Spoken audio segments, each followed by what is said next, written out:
Hello YouTube viewers, welcome to my show Rocket Monday. In today's episode we're going to take a look at the BFR or Big Falcon rocket. So the idea came to Elon Musk is that instead of having Falcon 9 and Falcon Heavy, let's just have one rocket to do every single rocket's job. So they come up with the idea of building a super heavy lift rocket. What does that mean? Simply a lot of payload into low Earth orbit, upwards of 150 ton. It is higher than what Saturn V could do. So it is really powerful rocket, and from day one they are designing it to be 100% reusable. It's not like where Falcon 9, the first few are they're just thrown out, then they tried to land it by parachute, then they tried it to land propulsively, then they added grid fins, then they made titanium. This from day one is designed to be 100% reusable. So this is the core idea: 100% reusable and super heavy lift, and it's supposed to replace Falcon 9 and Falcon Heavy. So what is the cost and design aspect of it? It's a two-stage thing, which is a very good idea, and many of you know, like Saturn V is a three-stage vehicle. Now you may wonder, like, how the heck it can go to Mars in 2 stages? Well, it can't.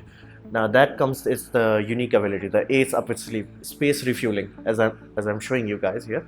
Now this ability allows you to basically send only a 2-stage rocket without needing you to build anything new to Mars or to anywhere. Basically, like, if you can refuel a rocket to full capacity, even a normal rocket is going to go very far, and they are specifically from day one is designing something to do that. And there will be a shuttle, basically shuttle like thing, that is stage 2, would be designed just as a fuel carrier. All it's going to do is take fuel and refuel it in low Earth orbit. However, it will not be able to do that in one go. The best estimates I'm getting is like 6 refuels. And to understand this idea, it's a kind of big rocket. It's 100-meter tall, so it's basically Statue of Liberty. So to move that much mass off the ground, they're gonna need some serious horsepower. To get that, they are using 31 sea level engines, Raptor engines basically. And in the upper stage, they're gonna have 3 to 4 sea level engines that will be there just because when you are doing landing, you still going through atmosphere. For that reason, even your upper stage needs to have the ability to compensate for atmospheric pressure. And then they're gonna have 4 vacuum engines. Now that vacuum engines, as I told you, the engine is the same, only the nozzle has been expanded, as you can see in this picture. However, this picture is the old one or new one, I'm not sure, because they keep changing the design. So I'm keep hearing either they're gonna have 3 engines or 4 engines in this. So whatever that design turns out to be, basically there will be 2 slot types of engine in one stage. And crucial detail is that all the interconnect, basically the fuel transfer that will be happening from one to another, would happen through these pipes. Why does that matter? That simplifies the cost of the infrastructure they need for landing. So as many have seen, like when we have launch systems, they require a launch platform. The platform is kind of expensive thing. It's not just there to hold the structure, it's also there to fuel it. And if any of you have seen the launch structure needed for space shuttle, you'll be like quite surprised. It's like very expensive structure. To simplify that process and allowing it to refuel in orbit, they come up with the idea that the fuel transfer will happen from the back end, and all the, as you can see, the ship will mate from the back end and transfer fuel using small thrusters to jerk the engine, and the fluid will flow. And everything about this rocket is one thing. It's one rocket to rule them all. That's the whole point. They don't want to make a multiple small rocket, Falcon 9, Falcon Heavy, nothing like that. Just one rocket, that's it. No BS, nothing else. And how are they gonna transfer something like this? So basically they are building it near a dock as of now, and they're gonna transfer this rocket to the launch pad in 2 parts, stage 1 and stage 2. And it's gonna be, generally they might break it down even further, but it's a C-link, and they have already figured out the dynamics of that. So, and it's never gonna be, you're never gonna catch it on going on top of a bus or heavy transport. So they have figured those things out, and cost and design is kind of locked down. So let's come at their core new innovation. Basically the new thing in the town is Raptor rocket engine. What you have to understand about Raptor is that they have SpaceX has gained a lot of experience with liquid oxygen, but they have only used kerosene so far, and they also tried to cryo cool it. And so this idea of using methane is not new, but it wasn't done on full scale to this day for one very simple reason. Liquid methane almost gives you the same kind of power to weight ratio as liquid hydrogen, and liquid hydrogen is easier. So of course your tank will become smaller, but cryogenics, methane, we didn't use it. And this is the mixture ratio that I have got from Wikipedia, is that 3.8. Now what does that mixture ratio means? Basically, for 3 kilos of methane, they're gonna only put 3 kilos of oxygen. Basically, that's how I can explain it. What they are actually trying to say is basically they're not gonna burn it to full 100%. Reason for that is they don't want hot gas coming out of the air. They want hot hydrogens coming out of it. Hydrogen is the one that actually propels the ship. So for this reason, whenever you get basically liquid hydrogen rocket like space shuttle, it is a burning very fuel rich. So there is a lot of hydrogen but very little oxygen. This is done to gain extra efficiency, and that's why you always see specific impulse of liquid hydrogen rocket is the highest. I'm like, this can only go up to 330 and 375 in vacuum. So you can get a higher for space shuttle engines because they were using liquid hydrogen. For this reason, they have to have the ability to control. Basically, they want to control how much methane is going, how much oxygen is going. For this reason, they are using what's called full flow stage combustion. In my last week's video, I specified that all they did, that they had the pre-burner and all they did is just let the exhaust go. In this scenario, the pre-burner is also feeding into the main combustion chamber, and this is a kind of simple breakdown. Now this is a very complicated, so allow me to simplify this.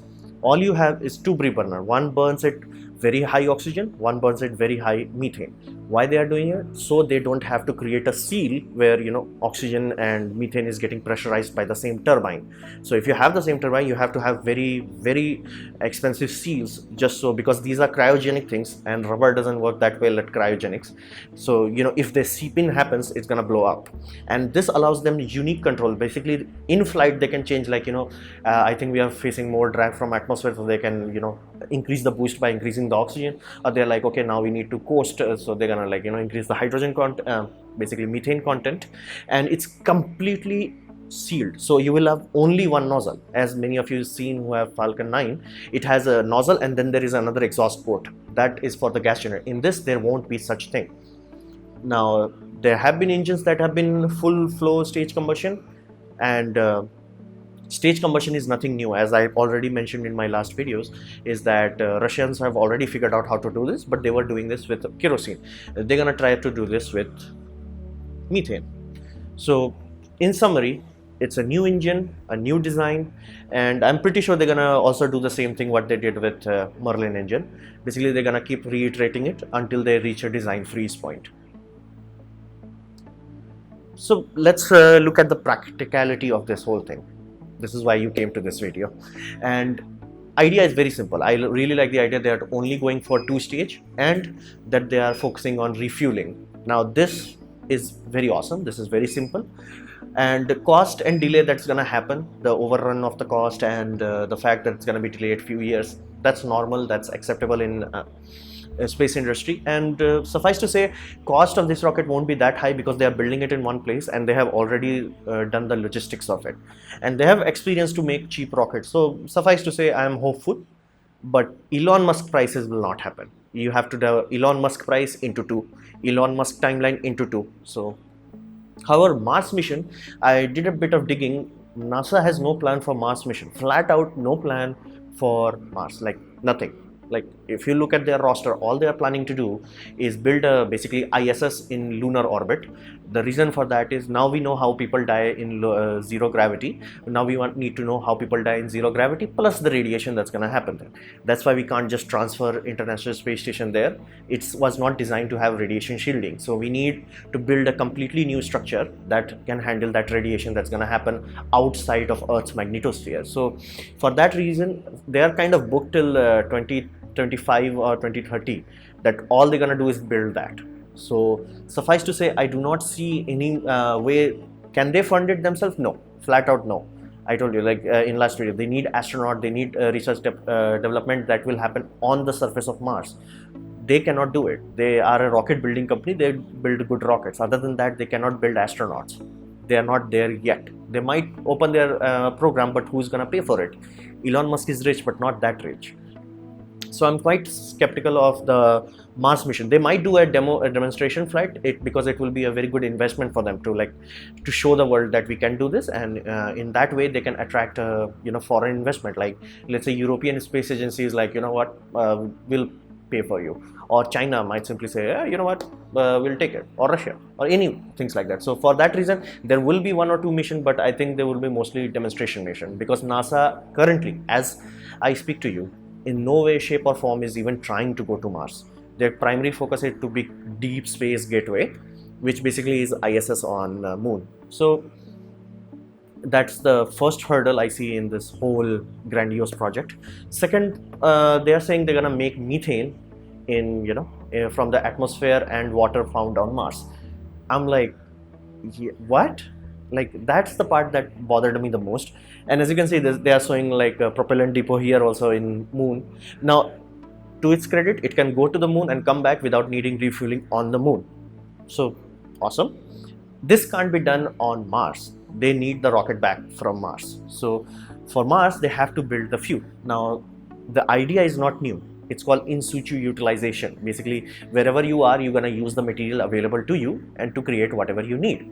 So this is a rough diagram what they themselves are providing. Basically, they're gonna take water mining.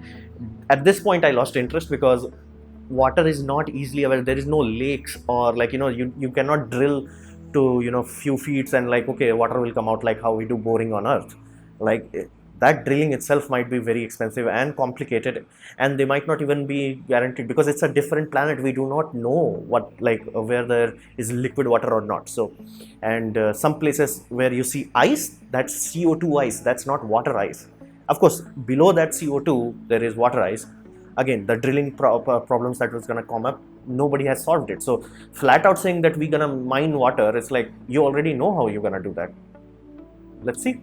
Then they're going to take CO2 from the atmosphere, and this, many people think there is atmosphere in Mars, and it's absolutely there. However, it's almost negligible. It's very thin, very, very thin. To give you an idea, it's if you run a fan, a very big powerful fan, and you put it like few meters ahead of you, you're not gonna feel anything.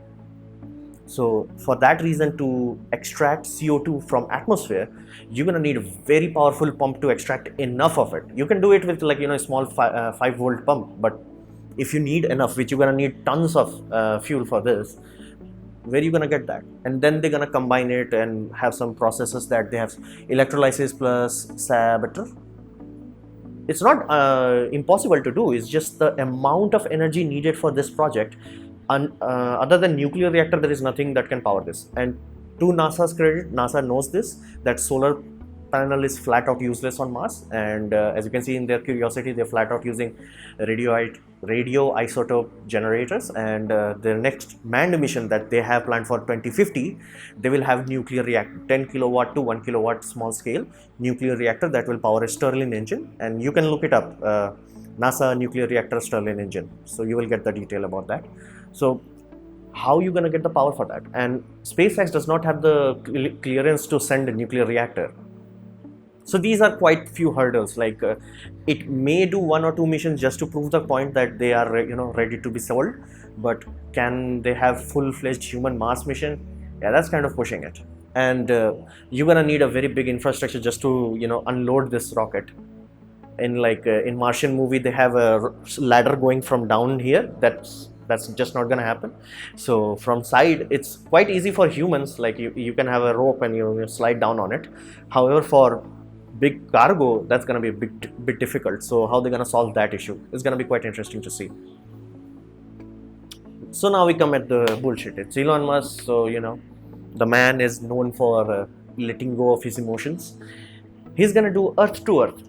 Like, this picture is the best picture I can show of the stupidity of this idea. It's like using a flamethrower to light your cigarette. Why do you want to do that? And for all those, his tweet said that it's gonna cost same as airline. I'm like, did entire humanity lost few hundred IQ points? Just for your own sake, for your own sanity, find out the cost of jet fuel. There are 2 types of jet fuel, and one is used in cold weather So just find the cost of the jet fuel, then find the cost of liquid O2, and then find the cost of liquid methane. Just do that for your own sanity. Just do that, and after that we're gonna have a talk. Just do that, and be mindful. This does not take 300-400 tons. It takes thousands of tons. Yes, it's thousands of tons, like 6,000 tons or something like that. So suffice to say, and it's gonna be a very painful flight. That orbit that they showed, in less than in 1 hour, they're gonna be go somewhere else. Okay, cool, but ICBMs can do that because they don't have to slow down. Second, if you try to slow down, the G-force will go up. And in that projection that they showed, that's the 3G. They're saying, 3G is like an amusement park ride. No, 3G is painful. And amusement park rides can only hit 3Gs for a few seconds. It's like, not even few whole seconds. It's like one jolt that you get of 3G. It's not like 3G, it's gonna hurt. Like, it's gonna be painful experience. So it's going to be expensive, it's going to be painful, and not to mention it will be very slow. Not because of the rocket, simply because to get the rocket are so loud and so dangerous that people keep it, far away as they can. So you are going from your city to your airport, which is already far away, and people complain about this. That's why, high-speed trains or like a bullet train even makes sense. It's like, you have, instead of going so far, you just go to the station, which is generally in the town. Here you're gonna have, go to a barge and embark on a basically ship, and then ship to this. And people are like, why don't they use Hyperloop? I'm like, A, Hyperloop is not ready yet. B, Hyperloop requires vacuum in a steel tube while you are launching a rocket, where a rocket is producing 160 decibel of sound. You're gonna vibrate that thing to death. Basically, literally, the vibrations that will happen on the outside of this thing will be very, very energetic. Like, we don't have a clear understanding of it, because even if you are a rocketeer, like, you go to see launches, they have kept you very far off. Like, the structures that you see, things like this or this, like this, they have to be built to very strong standards. That's not cheap. Like, they have to be built to very strong standards to handle the sound that way. And then you're gonna be like, oh no, they're gonna do it on water. Again, water still reflects sound. Like, you put sound on it, it reflects. That's why we have sprayers. That's why we don't, unless you do a submerged rocket launch, which was tried, and military missiles can do that. You're gonna have a very, very noisy environment. And when I mean noisy, it's not like if you are caught off guard and rocket launch happen, you're gonna lose your hearing. I mean, you're gonna go to hospital. You may have internal bleeding, loss of eyesight, or flat out death. So I'm genuinely lost. How the heck this many people even think this is a good idea? Like, from Indian media to Western media to almost everywhere, it's like, oh, BFR, cheaper than aircraft. I'm like, 5,000 ton fuel is not cheap. And of course, if you combine the end-to-end destination, like from your home to wherever you're going, it's not gonna happen. And weather also plays a very crucial role. Like, no, rockets can launch in any weather. No. Have you not seen any rocket launch earlier? Have you not seen any SpaceX launch before? Like, they keep checking high altitude winds. Oh, high altitude winds are, we're not gonna launch. And if at the site of landing, if there is an issue, remember this cannot land anywhere. This has to land on a barge. Like, it has to land. It cannot land on a city. It's not like a plane where you can try to land it. It has to be, otherwise you will kill people around it. It's not like a plane, okay, it's some building got damaged. This will like freaking obliterate the whole thing. So can it be done? Yeah, if you have $1 trillion. Should it be done? Hell no. Like, why do you even worry about this? Like, just use your Hyperloop, magic Hyperloop. Like, this baffles me to no end. So this was my presentation on SpaceX BFR. I hope you liked it or learned from it. In that case, please like. If you didn't, dislike, no problem with that. And leave a comment what would you like to see in next episode of Rocket Mondays, and subscribe. Press the bell icon because I make video every day. And as always, thanks for watching.